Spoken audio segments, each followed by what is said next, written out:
Welcome to the Three Dot Gentlemen, the podcast, where three of the four hosts provide a refined and intellectual analysis of movies for our private collections, while one of us tries desperately to keep up. We'll let you decide which host is which, but for now, my name is Sean, and with me, as always, following from the crypt, are my fellow vampire hunters, Jeremiah.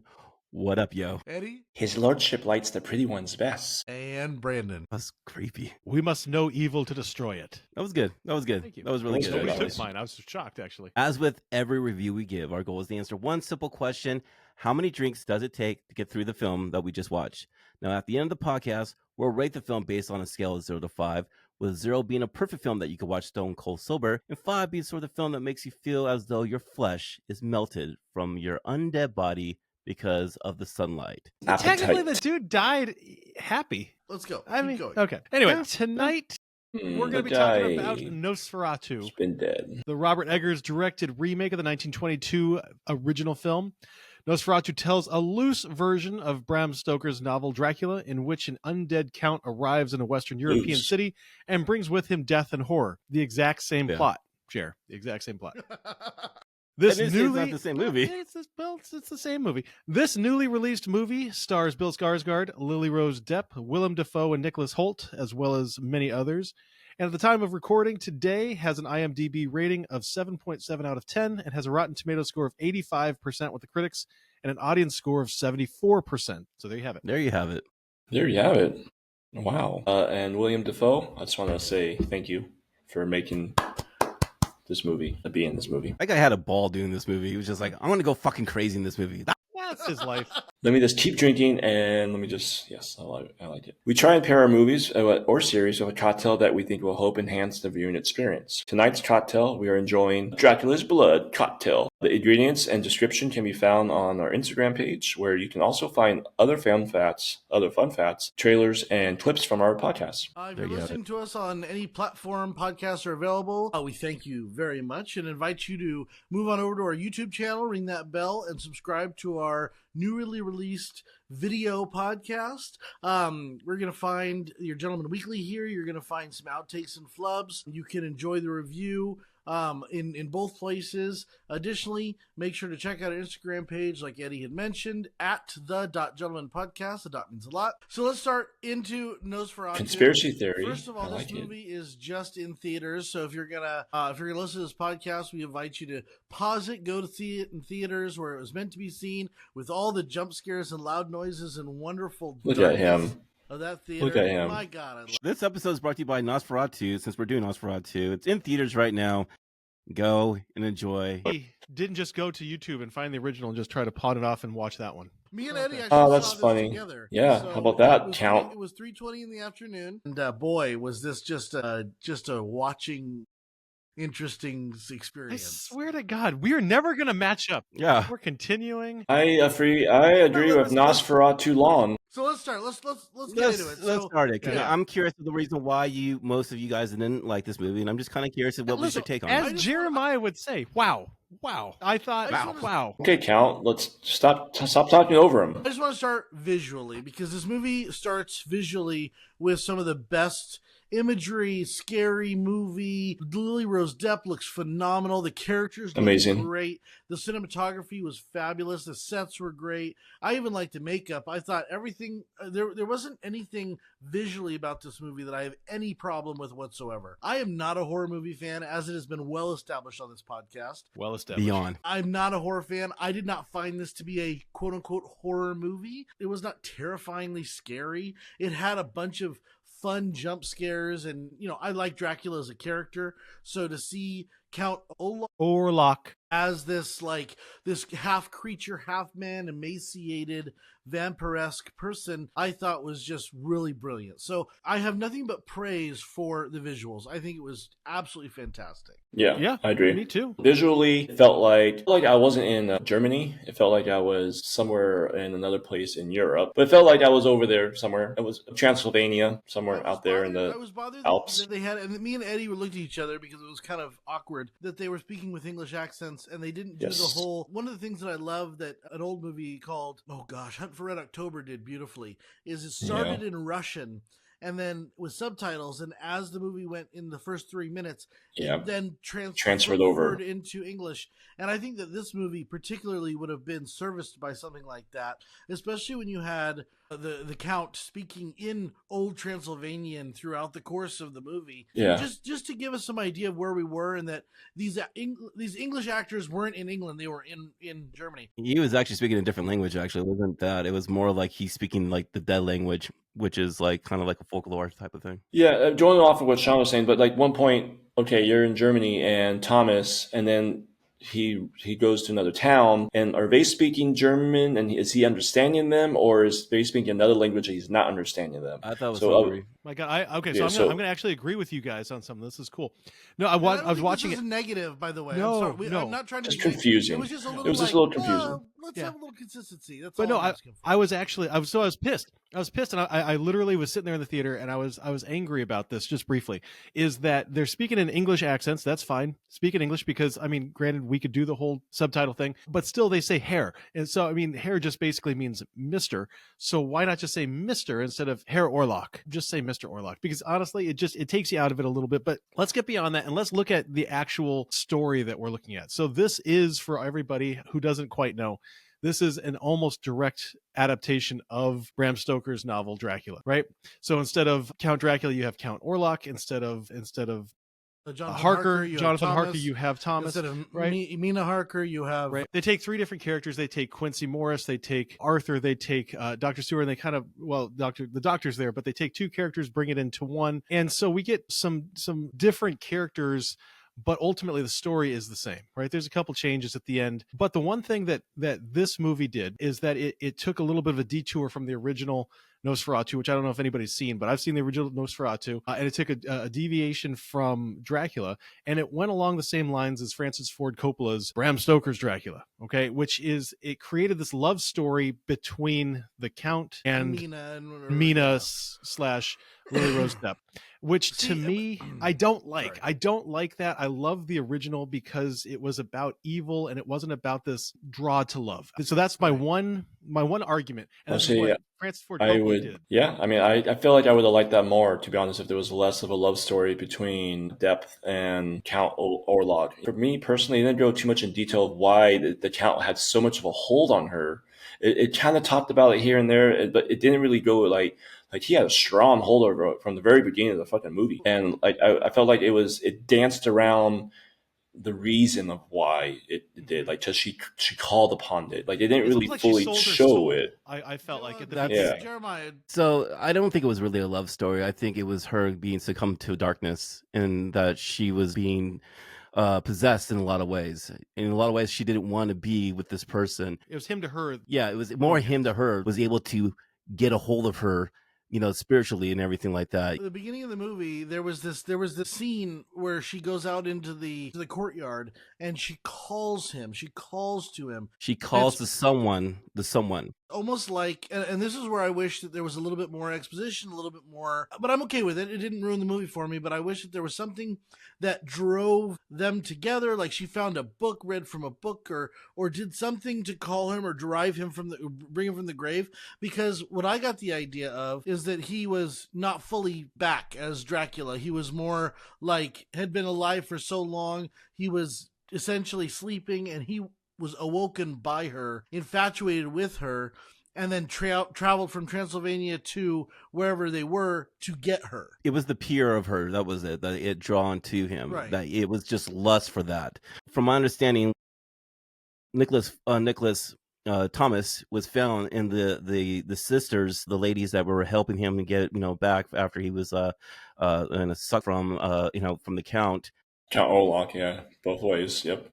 They said that the Count, when he was alive, he was a black magician, sorcerer and everything. So he was so evil that, upon his death, the devil saved his soul and then returned to his body. So this guy is like the definition of evil in a lot of ways. See, and that brief description, I thought was a huge benefit to the movie. It was a huge positive for me because if you look at one of my criticisms of Francis Ford Coppola's Dracula and some other ones is they focus so much on how he became Dracula or how he was a regular man. He was Vlad the Impaler. He was out, doing stuff. I mean, in Francis Ford Coppola's, Winona Ryder is reincarnated. It's a mess. This one got rid of all that backstory and said, he is Dracula, he is evil, everyone's terrified of him, or he is Count Orlok, he's a vampire.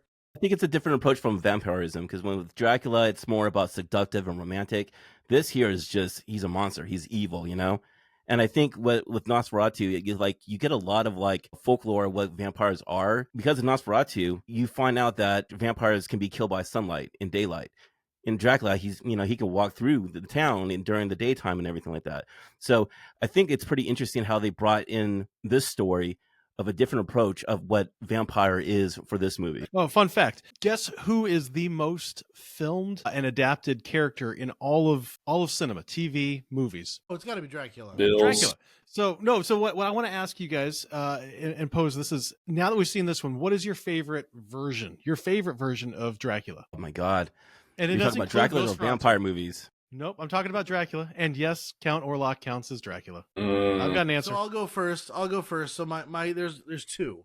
My first favorite is a movie called Abbott and Costello Meet Frankenstein, and it was actually Bela Lugosi who came back for Dracula in that movie, and it was a comedy, hardcore comedy, but he was still exactly the same Bela Lugosi Dracula from the 1933 movie. It was fantastic. And the second one I have to say is Dead and Loving It from Mel Brooks.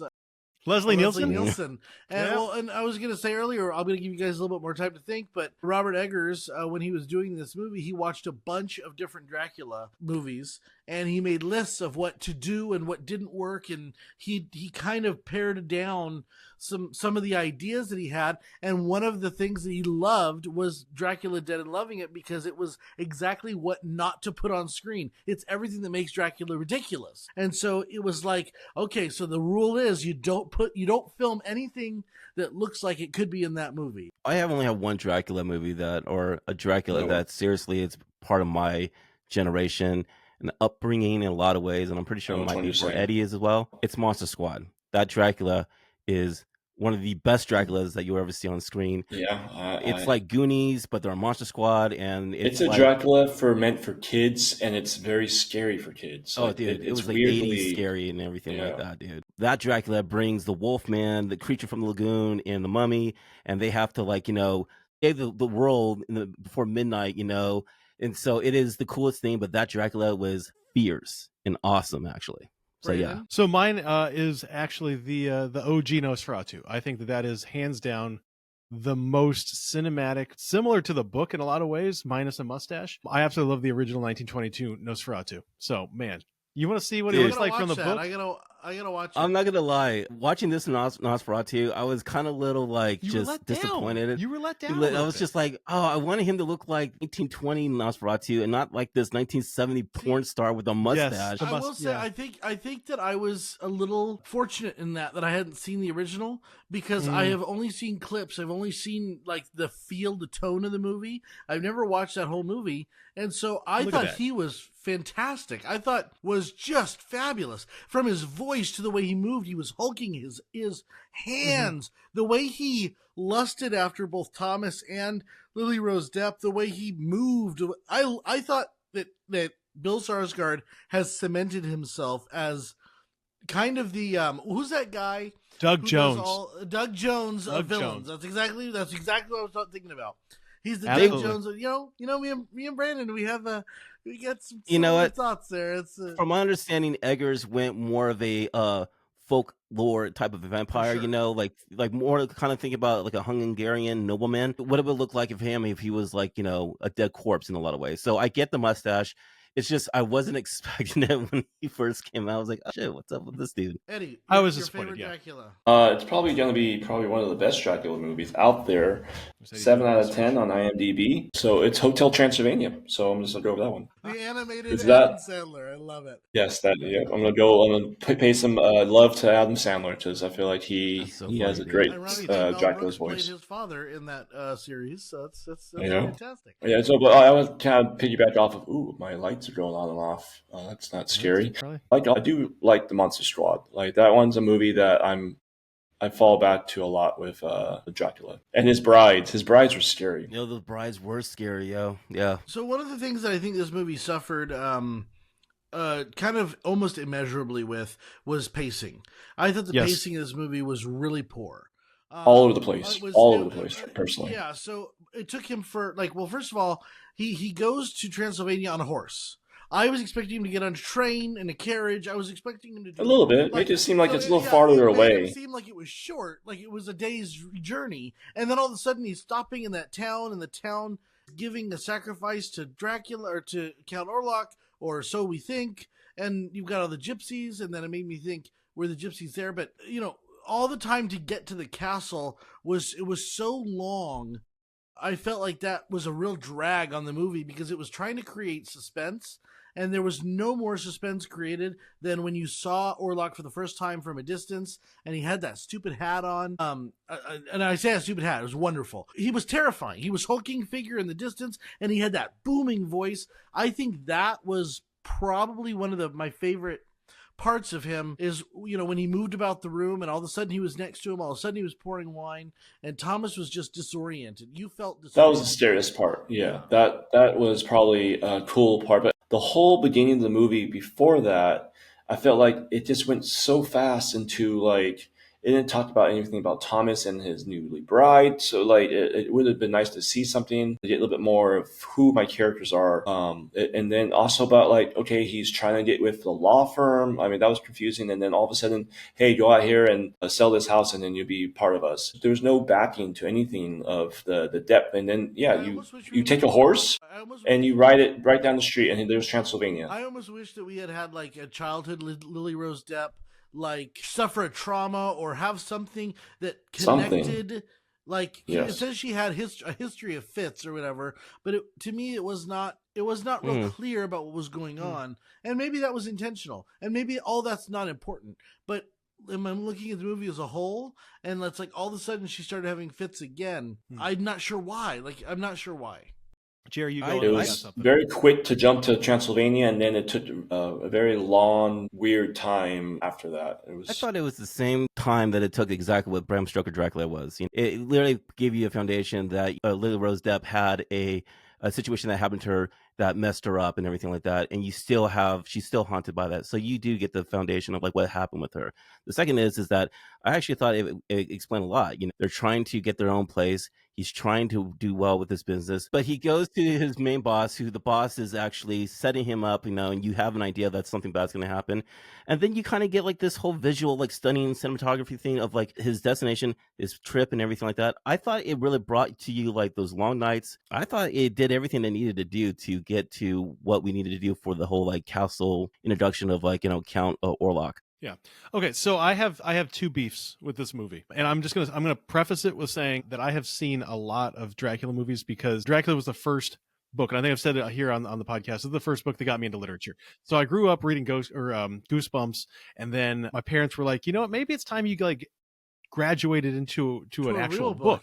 And so we went over, and I remember it clearly. This was one of those core memories. One day it was Say Cheese and Die, and the next it was Dracula. So we went in there and we literally went to the classic section, and my dad bought me Dracula and Frankenstein, the OG Barnes & Noble collection editions. I still have them right there. I can see it. And I read Dracula, and that was what I would call my first real book. And I read it, and it was one of those very few times in my life where I literally started it over as soon as I finished it. I fell in love with Dracula. I think that Dracula it's easily one of my favorite books ever written.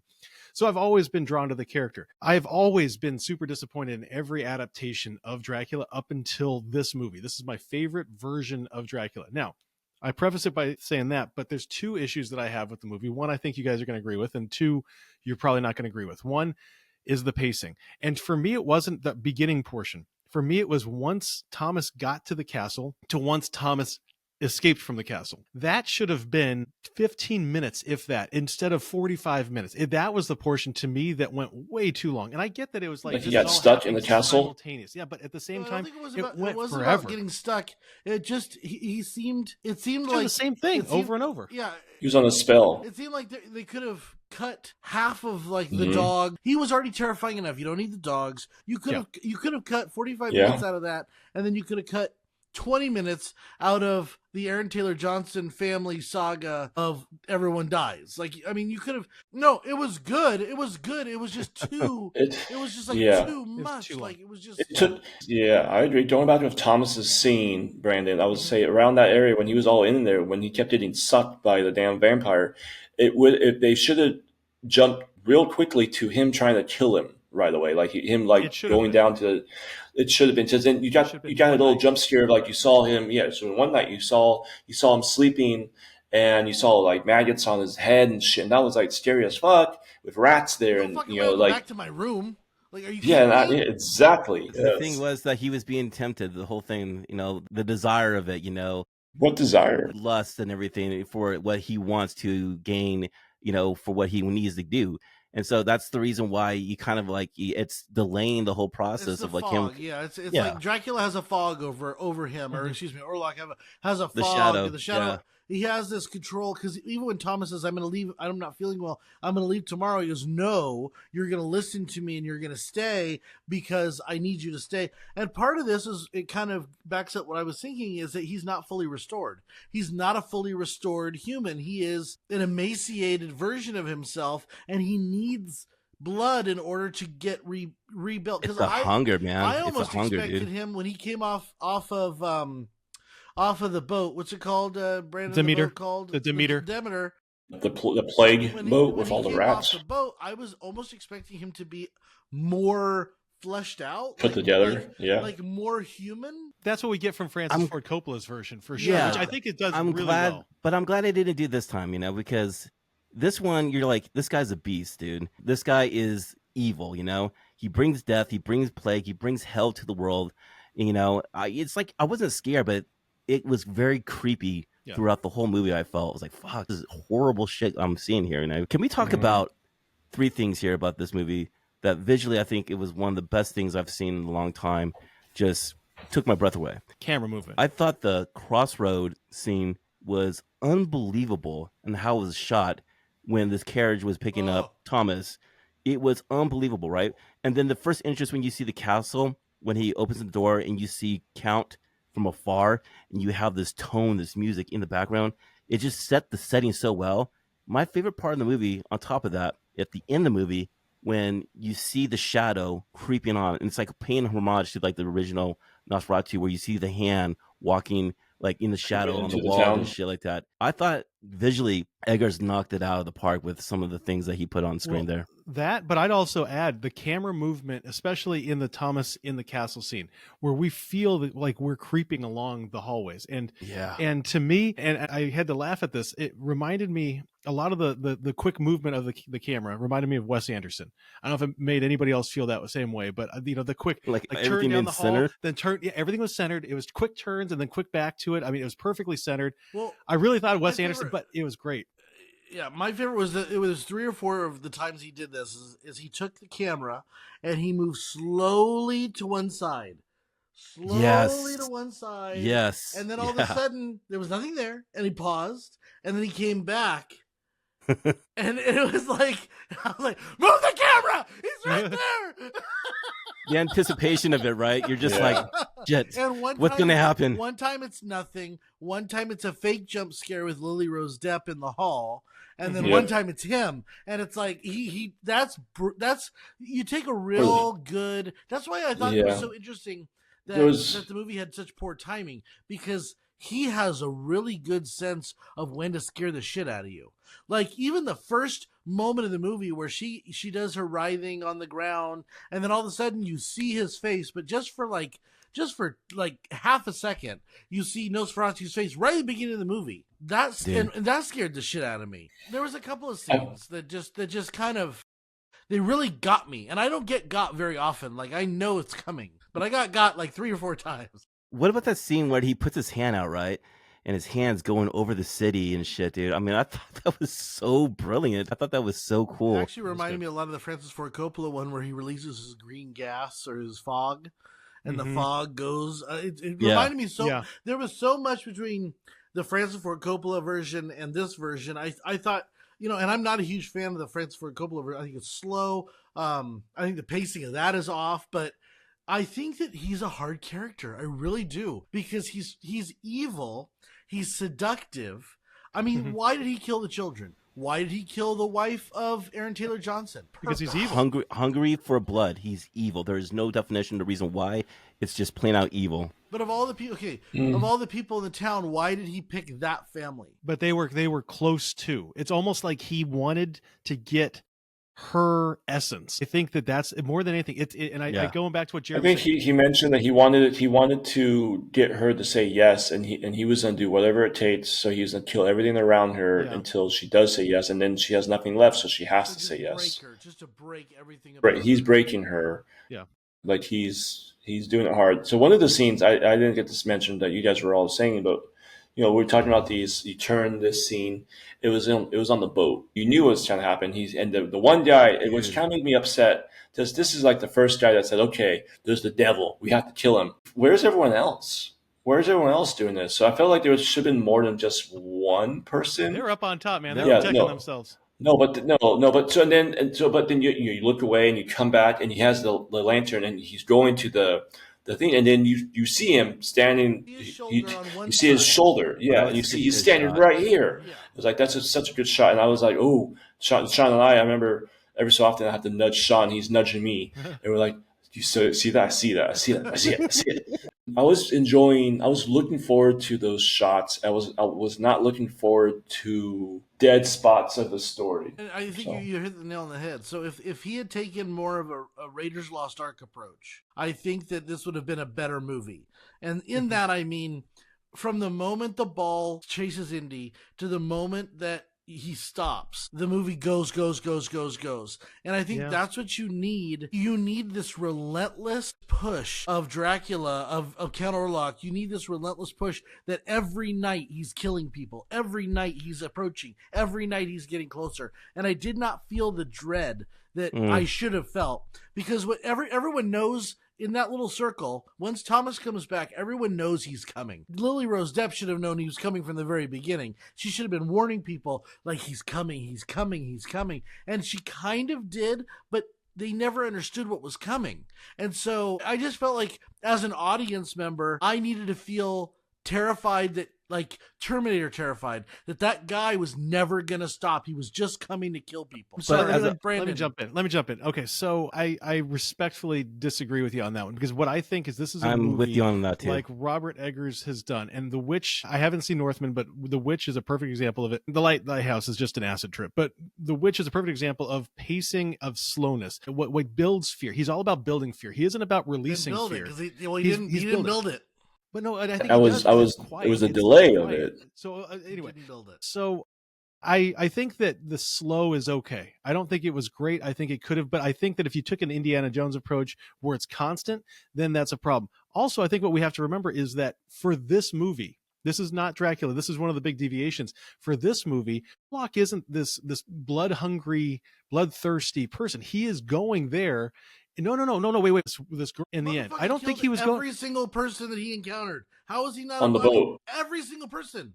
Think about it. It allowed it allowed him to get to where he needed to get to. It was collateral damage, is what it was. That's all it was. It's collateral damage. No, yes. The Virgin was collateral damage. This guy is a bloodthirsty. The Virgin, that was the Gypsies, man. That was the Gypsies trying to. That was a whole different thing. That had nothing to do with the Count. Yeah, they were offering it up. I think they were doing that. To him. Yeah, I don't think it was. They were offering to him. So there's more than Dracula out there. That was unclear. Yeah, unclear. Because they said it's him. It's the Count. I don't think it was the Count. Yeah. I don't. So I do. And regardless, he literally killed everyone he came into contact with. In order to get to Lily-Rose Depp. That's his whole purpose. The kids were standing in the way. The kids had nothing to do with this. Misremembering it, dude. What he said is, if you don't succumb to me, if you don't submit to me, then I will destroy your world. He goes after the things that he knows will destroy her world. What is going to destroy it more than that? He brings the rats. He brings the plague. He brings the end of the world to her, and for her to actually succumb to him and everything, dude. I get that. And the question is, you guys were talking about, like, how come, it felt slow? I mean, she's the protagonist of the film. It's basically her film. It's not Nosferatu's film. She's like being put out, and they're strapping her down. She's trying to say, hey, this is something going on. Everyone is trying to tell her, no, you're full of shit, And so she's the one who actually saves everything. She's the one who overcomes the haunting of her childhood and actually overcomes, the haunting and everything. Yeah. She sacrificed. She did everything to save the world, dude. I mean, what would you think if somebody's doing that in front of you, just like freaking out in the bed and just hemorrhaging, and she would get strapped down? Yeah, you would not be like, listen, you're like, oh, so there's a vampire coming? You would be like, hey, let me go put this floor why Willem Dafoe comes into the character and says, why are you guys strapping her down? Why are you guys treating her like an animal? Right. He's the only one that's probably read some information about this person. He's the only one who believes. So I think this is a good time for me to bring in. Remember, I dangled this carrot in front of you guys. There were two things that bothered me about this movie. One was pacing. We talked about that. The second one, and I'm ready for you guys to throw the hate, was Willem Dafoe. I thought Willem Dafoe was poorly cast. I thought that, and I want to say this because this movie, if you haven't seen this movie, this is a fantastic movie. It's a great hypothetical, Shadow of the Vampire, in which Willem Dafoe plays Max Schreck, who is the actor for the original Nosferatu, and it basically is the what if the original Nosferatu actor was actually a vampire. It's a fantastic movie. So what I'm saying is Willem Dafoe, I think, was cast in a lot of ways because, number one, Eggers and him are friends from The Lighthouse. I think that it's kind of a nod and homage to this movie. However, I felt like Willem Dafoe, to me, took away my feeling lost within the story. I felt like I was kind of like when I see Tom Cruise being Tom Cruise. I'm like, oh, that's Willem Dafoe being Willem Dafoe. And it took me out of this realm of this movie, and I'm ready to get the shit, but I really did bother me. I have a person that's going to back you up on this. I watched this film with Hannah, and Hannah said exactly the same thing. Like, she's like, I don't understand Willem Dafoe's character. Absolutely. Like, the way how he was, overacting in some of the scenes and everything like that. It looked like he was having the time in his life and everything, but it looked like he was in another film, not the film on this one. I'm going to compound that. I think the whole movie was miscast, except for probably Lily-Rose Depp and Nicholas Hoult, because I thought Hoult was good. Boring. I thought that Aaron Taylor Johnson. Hoult is supposed to be boring. I think Aaron Taylor Johnson was bad. I think that Dr. Severs, Ralph, Anderson, that guy is freaking awesome. I'm just talking about the principal main, the Renfield character. Oh, he's great. Aaron Taylor Johnson was the Renfield character. I laughed at. Half the stuff he did. Yeah. Was, Aaron Taylor Johnson felt unnecessary. He felt like he was pushing too hard every time he was on the scene. Yeah. I agree with you on that. He just didn't. He didn't hit for me, and neither did Nicholas Hoult, who I usually like. I thought he was boring, and the way that he approached the role, I thought, once you've decided, to me, he was uncommitted. I did not buy his relationship with Lily-Rose Depp. I did not feel any love there. I did not feel a good relationship. And then I felt kind of a strained relationship, which is perfectly fine. He should have had a character development turn in the castle where he had to get back to her. And I never felt that. Yeah. I never felt that turn. I felt like his character development was very poor. And he never really changed from that stoic, quiet, boring character. Like, I would have been ravenous to get home to protect the person that I love from this horrible person coming to kill her, which at that point he knew. And then you have Aaron Taylor Johnson, who has everything. He's the boat builder. He's got the beautiful kids with one on the way, and the wife. He was stupid, a non-believer, someone who he built ships, and he had his family, and that is the extent kind of what you got in the movie. And I thought you kind of got a little of that, but it was just let me devil's advocate. Not great. Let me devil's advocate though, real quick about Thomas. I actually liked Holt's portrayal of Thomas, and I think what it is because he was boring. He wasn't the one that we devoted ourselves to because he was weak. It caused Lily-Rose Depp's character to come more forefront. I think that what we get is this idea of a couple things. Number one, she has an animalistic, romanticized, I don't know what you want to call it, but draw towards the Count. Absolutely. And if Thomas was all that in a bag of chips, I think it would have been kind of more unrealistic. when she marries somebody who is boring, is plain, is a nice fella who is, there to love her, but at the same time, nothing special in looks or in personality, it allows us to say, okay, she is looking for something more and something beyond. And so what I think is it allows her to, as a character, step more forward and us to root for her as opposed to root for him. Then she needed to be a stronger actor. Absolutely. I will agree that Lily-Rose Depp was of, not as strong as she could have been. All she did was simulate sex the whole movie. That's what I felt like. It was all about just like being in a trance, and I didn't care for that part of it. Like I thought she should have been like a little feistier, I guess. I'm going to disagree with all you guys. I thought she did it really well. I thought she was powerful, and I thought she held the screen when she needed to. I mean, all those things that she was doing, that was no CGI there. There was nothing. That was all her. And I thought she was very demanding.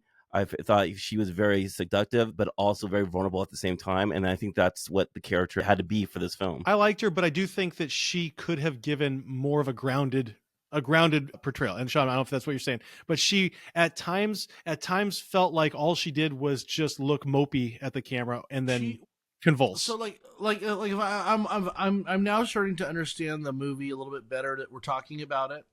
Mm-hmm. To me, she should have been unraveling. Yeah. Like she's trying so hard to hold it together, but she's unraveling underneath. And I did not get that at all. I agree. From any of her performance. I actually thought the other girl who played her counterpart, Aaron Taylor Johnson's wife, did a better job of unraveling. Well, that's Emma Corrin. She's fucking phenomenal, I thought she was much better than I agree. In her, because I guess at the end of the day, it kept being, Thomas. We get it. You miss Thomas, but there's got to be something else there. Thomas needs to be more intriguing too. So Thomas, I felt was a bad placement because I felt like he needed to have some type of fight in him, and I just didn't believe it for him to. I didn't believe in the love anymore. I felt like he was just too soft or too boring. I wanted to see, I understand boring against the Count, but Thomas also needed to have a little bit of something that she fell in love with. Things that I think would have helped the movie. Number one is to have him narrate a couple of letters about how he felt. But that's Dracula. You're literally taking the scene from Dracula. This is what the movie is. That's what I'm telling you. Yeah, well, Dracula is epistolary. But the whole thing is written in letters. There's a reason why the book is good, but you didn't like the movie as Dracula, so it's like, no, I like Dracula. I'm just, okay. I think that a little bit of exposition, a little bit of how he actually felt, because he was playing the stoic Englishman, which I get, but I needed a little bit of emotion that he didn't. I also needed some franticness that I don't think he had. Like, he was shocked that he had this bite on his chest. He was not frantic enough. I'm sorry. He was not. Mm-hmm. I would have lost my shit. I thought he was frantic a lot especially when he wakes up with all the ladies helping him and helping him get healed up, and he's like sweating and he's freaking out and he's trying to. Like, I need to go. In the castle. He's under the shadow of this cloud by the Count. I mean, there's nothing he can do about it. He's trying to resist. All the temptation for it. I want Sebastian Stan. There's two actors that was actually assigned to this movie, but they had to leave out because of other Harry stuff. Styles. It was Harry Styles. No, I'm Harry Styles glad he did not go. Okay. Anna Taylor-Joy would have been Anna Taylor-Joy was the first person to play Ellen, but she had to not be able to do it. I would love that. But that's Egger's that's his muse, favorite actress to play. She's interesting. She's got the eyes. She's. Mm-hmm. I mean, I love her so much. She was great in Mad Max. Yeah, I'm a huge fan of that. I'm a huge. So, question for you guys. At the end of the book, and I know, Jeremy, it's a different story, but it's not the different story. At the end of the book, and at the end of the 1922 version, Mina survives, and at the end of this one, she doesn't. So my thought is. Or my question to you guys is, were you happy that she died, that she sacrificed herself full on dead, or would you have rather seen her survive like in previous incarnations and incantations of this story? I am happy that she died. That's the only thing that made it seem like, okay, it came full circle with them ending this chapter. So as bad as the pacing was in this movie, as soon as he got on the Demeter and came to London or wherever they were in Germany. I felt like the movie was much better.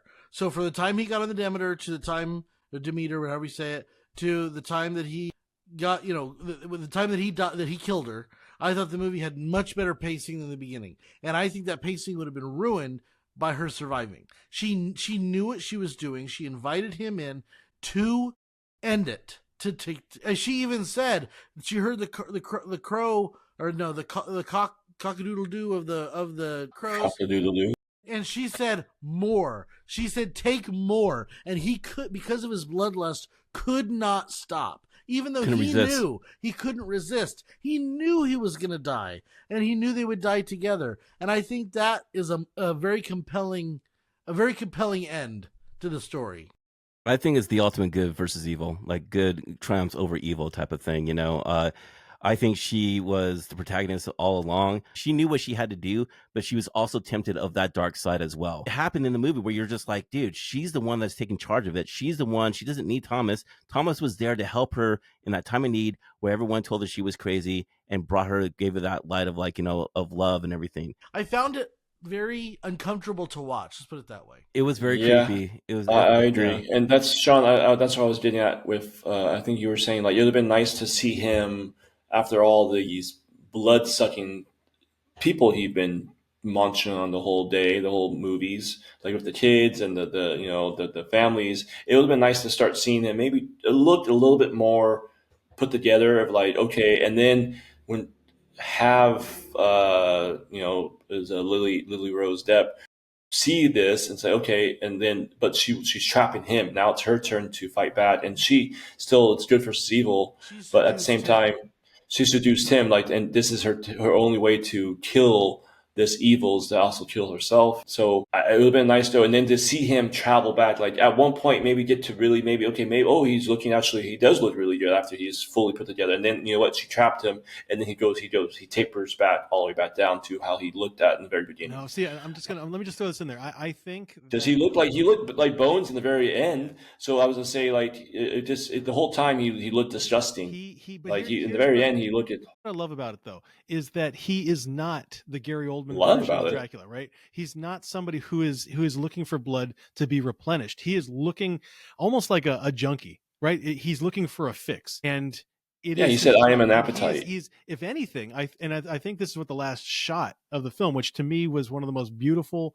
horrendous last shots that you can give, is that we see him almost doing the opposite, getting brought down, getting more deathly, getting more pale, getting more sickly and emaciated and skeletal. I think I look at it as his bloodlust was the same as a drug addiction. He was just a junkie looking for a fix. And I think it that was if we the had innocence done it that got him. Yeah. And that's what it is. It was pure goodness, and goodness in the sense of somebody who is sacrificing themselves for the better good, something that Interstellar just did not do. But like as soon as like he gets that, as soon as he gets her blood in him, actually, like, I wanted to see him, like, it's what he wanted, but then he can't stop. And then that's when the daylight, it starts to kill him. Like, actually, the main thing he wanted will also kill him. She was tempted to the dark side in a lot of ways. Mm-hmm. Of all the issues that I had with the movie, the last scene was not one of them. Actually, the last 20 minutes of the movie, believe it or not, were not my issue. I just thought the pacing in the middle just drug on. So you're saying it's too long? I'm saying it's not just too long. Nosferatu too long. It's almost like he was trying, once again, and I know that you say this is the way he does it, slow burn, but I did not feel any apprehension, any fear, anything until the last 10, 15 minutes, when he killed the kids, and I knew it was coming. That scene, kind of pissed me off, but I still didn't feel like a fear. And I wish that I had felt a rising tension. Jaws did that, where it just rose the tension every moment until you got to the end. And I felt like that's what it needed. I was a little pissed off also with the doctors and Willem Dafoe. I don't know if it's Willem Dafoe's character, maybe if he just didn't hit, like, I was looking for like an Anthony Hopkins, but something. I felt like it got Anthony Hopkins is in Francis Ford Coppola's Dracula. It felt like it missed parts of, for me personally, in those areas of trying to solve what was going on in the middle of the movie, like how Sean was saying. Like, for me, at the end of the movie, great. The beginning of the movie went a little fast, and okay, all of a sudden we're just like, Romania is right down the street from Germany. Okay, so yeah, I mean, that's a very far distance, and like, it just didn't make sense, a lot of it. And then all of a sudden, I wanted more of the Count, and to see how the Count got to the Count, and maybe why he has a hold on Lily-Rose Depp. Glad that we didn't get that much of the count because that's what makes it more There's no scary. character. Well, there's no character depth then. I don't need a character like background You pick about and choose. You evil. pick and choose who you want. Then that's okay. That's good to know. No, why do we need a definition about He's evil? the evil lurking in the shadows. I didn't need more. Not just I didn't him. need more Not just Orlok. I him. just needed more like kind of why she was so why he I would think that could have helped. why he chose her, why they were connected. Anything That that would could have given me- helped. Why is Thomas so close to Alan Taylor Johnson? Why are they so close with each other? Well, they were best friends. Your friends. Listen, How? I mean, there's barely any of that information. The beginning- Like, I thought that were they brothers, No, family, they were or best friends. Dinner. I didn't really care about if they were friends, they were mates and shit. What I cared about is the beginning of the film. She was vulnerable and she was being taken advantage. And at the end of the film, she I was was just having a bad dream. she was able to triumph over what she needed to do on that part. You guys gotta understand, I think Eggers is a unique taste, for a lot of people, an acquired taste for a lot of people. And he may not be for many people, may not be for you guys and everything like that. But I think visually he brings another way to how you can see film. And I think he was able to do something really nice about this with this film here. I haven't seen any other Eggers, but I guess You would if hate they're him. all like this. You would hate well, him. no, I mean with very little storyline and kind of not really explaining much. I don't know. I feel like it's too vague. It's just too there's not enough there. There's not enough meat on the bone. Do me a favor, Sean. Don't watch any of his other ones, man. Yeah. Well, yeah. I'm gonna shit on all of them just for you, like you do with my movies. You know what was a good storyline is Interstellar. That was a great storyline. You saved the world with that one. Anyway. This one's just a blood-sucking leech. And that, my friends, we have reached the end of our review, and it's time for each of the hosts to provide a score. Eddie, please provide our scale. Knock, knock, slap, slap. You know who Knock is? Who's there? Who's there? You don't know? Isn't Knock the lawyer, the guy that was the one that pulled Yeah, but in why would you turn it Thomas? into a joke? Knock. There you go. 0, the perfect movie. You don't need nothing to enjoy it. That sounds so weird. 1, a feel-good first cocktail. 2, a happy buzz. 3, you're gonna Uber or lifting home. 4, rough morning walk of shame. 5, blackout, spring break drunk. Said this for over almost 200 episodes, and now you change it on me. Okay, ready for scores in 3, 2.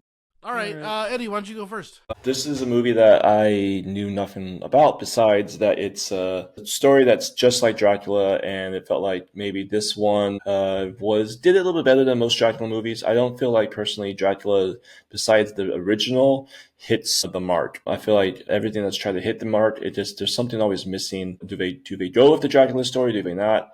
So I feel like this one definitely it danced around it, but then hey, it's not really Dracula, so it's like it doesn't make it okay. Pick one or the other. Is it Nosferatu?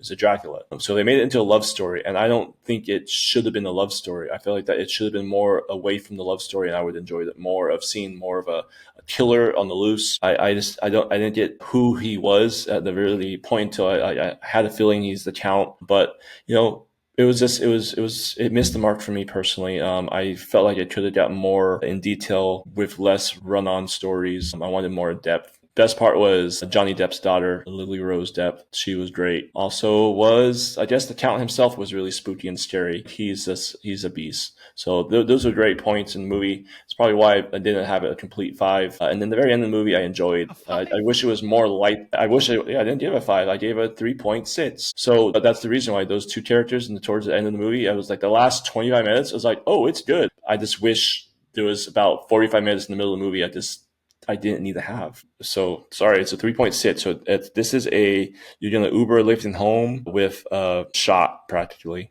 So I disagree with my brother in a lot of ways with this film. It is what it is. That's just how it is. I think Robert Eggers is an acquired taste for people who want to see films. It may not be your style.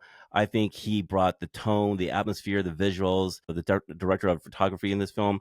The music was just so boils on your skin and everything, man. I think it raised the bar at how you make film here. It's a great gothic horror film. Some of the acting was great. Bill Skarsgård's great. Or Lily-Rose Depp, she's fantastic. I thought she was great. Some of the actors was not that great, but I think it's one of those movies that you're going to see over and over again, and it's going to really change the way how you see it. Just like all his other films, it just happens where you just watch it over again and you see something different every time. So I think this is a great film to watch. See it in the theaters if you get a chance. It's a 1.75 for me. Sean. Yeah, so I agree with most of what Jeremiah said. I think the vibe of the movie is fabulous. The cinematography, the music, the tone of the movie, the way that they set it up is so perfect. I wish that they could have executed a coherent story that kept me engaged for 2 hours and 12 minutes. If I have to sit through that long of a movie, you've got to give me something. You can't just rely on jump scares and emotion. And I felt like it didn't give me tension. It didn't raise the bar. It had all the elements to be great, and it wasn't. And that is what's so frustrating to me. It's like you've hit so many Dracula movies out there that have terrible tone or terrible actors or overacting with vampires screaming and showing their teeth and hissing and all this crap. And you finally have a great villain, and you kind of ruin it with pacing and with an incoherent story that is a love story but isn't quite a love story. And then I think that you have some poor actors, or at least not poor actors, but poor performances based on a lack of pacing. And I think that's a lot to do with it, is just that when a horror movie drags and I'm not scared, there's a problem. And this is a horror movie. So for me, this is a 3.25. All right. Brandon. So what I think we have to remember is that, and I'm speaking for Eggers, I'm defending him, and maybe I'm wrong, but I don't think I am, is that he was trying to capture an adaptation, reimagining, and really a remake of the original. And if you know cinema history, and I'm not trying to lecture anybody on it, but Nosferatu, along with The Cabinet of Dr. Caligari, are two of the most important films for the horror genre, because what they did is brought in this concept of German expressionism. And German expressionism, on a super basic level, is all about creating a feeling, an emotion within the reader or with the viewer. And I think that this adaptation, this remake, captured an emotion. I do think the pacing was slow. I think the pacing was slow for the first third of the movie. I think that the second 2/3 of the movie were fantastic. I had no problem with the performances, with the exception of Willem Dafoe. But what I think that this movie did is that it showed, and I'm going to say it, Sean, you're going to hate me for saying it because you're going to say that I'm wrong, but it showed us old cinema. And I'm talking about pre-1930s cinema. It brought in what 1920s cinema could do. And I think that it's not necessarily showing us anything brand new. If anything, it's going back to the drawing board and saying, this is what cinema can do. And it is an emotion. It is a feeling. And if you don't like that feeling of watching and feeling a certain way, and I totally understand, I totally respect it, I think that you're just missing the purpose of this film. And for that, I think it hits a home run. I think this is the best adaptation of any Dracula story that I've ever seen. And I've seen a lot, and I really love this character. And I think that they did a great job with it. That's why I'm giving it 1.666. Yes, because it is the sign of the Orlok. So there it is. It's 1.666. The sign of the Orlok. I think that this is a really, really good movie, and I do think that it should be seen in theaters because there's nothing better than immersing yourself in the darkness. So I guess here's my issue. The original was an hour and 34 minutes. This should have been an hour. If this was an hour and 34 minutes, I think I would have liked it tremendously more. This was 2 hours. No, this one was 2 hours and 12 minutes. The original was an hour and 34 minutes. Are you talking about the 1920 film? I'm just saying that it's a 2 hour and 20 minute movie. I'm just saying this movie and Francis Ford Coppola's Dracula is only 4 minutes difference. And they were both too long. They were both 45 minutes too long. Got it. Go ahead. All right. When you take those four scores and divide by 4, what does Nosferatu get an average rating of? It gives us a 2.5665. I think this is an average movie, personally. Yeah. Some people might like it, some people might not like it. It's right down the middle, man. Jeremiah, where does it put on the list of films that we've reviewed? You guys were pretty hard on this one. Here we go. Got it. All right. It is number 73 on our list. What is better than Nosferatu? A Knight's Tale, Moulin Rouge, White Christmas, The Hangover, Grease, and A Line of Fire. White Christmas? Yep. I wish that I'd given it that 4 that I wanted to. God. Yeah. What's worse than Nosferatu? Pitch Perfect, Beetlejuice, Sleepy Hollow, Clueless, Dracula, the 1931 version, Vanilla Sky, Gremlins, So now, the Minority Report. Guilty now. Yeah, so the only problem is that the movie is good quality. That's the problem. Is that the movie visually is just beautiful. And Skarsgård is great. But to me, that just wasn't enough for no storyline. Oh, no, the story's good. I like it. All right. I agree. All right, so next week we're going to be taking a look at the 2023 Timothée Chalamet helmed Wonka, which is the origin story of Willy Wonka, a movie that I would never, ever have chosen to watch if I wasn't forced to do so by our host. So that's what we're looking at. Wonka. Willy Wonka. That's his pick. And you can find it on HBO. Fun. Yeah, you can find it on Max. You can watch it on Tubi. You can rent it on Prime. You can buy it in stores if you can find a store that sells a DVD, which farther and fewer between. DVDs, but Blu-rays. So we want to give some shout outs also to areas where we have listeners. Today we want to reach out and thank some listeners from Florence, South Carolina. Yay! Yeah, geez. Sun City, Arizona. Geez, guys. Yeah, Sun City, Arizona. Thank you, Sun City, Arizona. Sun City. Florence, South Carolina. Jeffersonville, Indiana. And good old Atlanta, Georgia. Oh, okay. ATL. Atlanta. Thank you so much to all those listeners in those cities and those towns. Thank you. Spread word. Yeah, please. we appreciate it. Absolutely. For this season, we are really trying to get some more listener participation. We've streamlined the process. So feel free to drop us a direct message on Instagram at the Gentleman Podcast. The dot means a lot. You can leave comments on our YouTube channel, and don't forget to ring that bell and subscribe.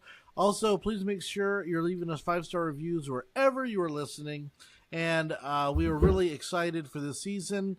We're going to bring you some, already have brought a movie from theaters, but we're going to bring you some more new releases, classic movies, and some groundbreaking television shows like the final season of Stranger Things, Season 2 of Wednesday, and The Last of Us, respectively, and perhaps more. So please make sure to check out all of our content wherever you stream. So thank you so much, and we'll get you more details about upcoming episodes across our platforms. Cheers, Sean.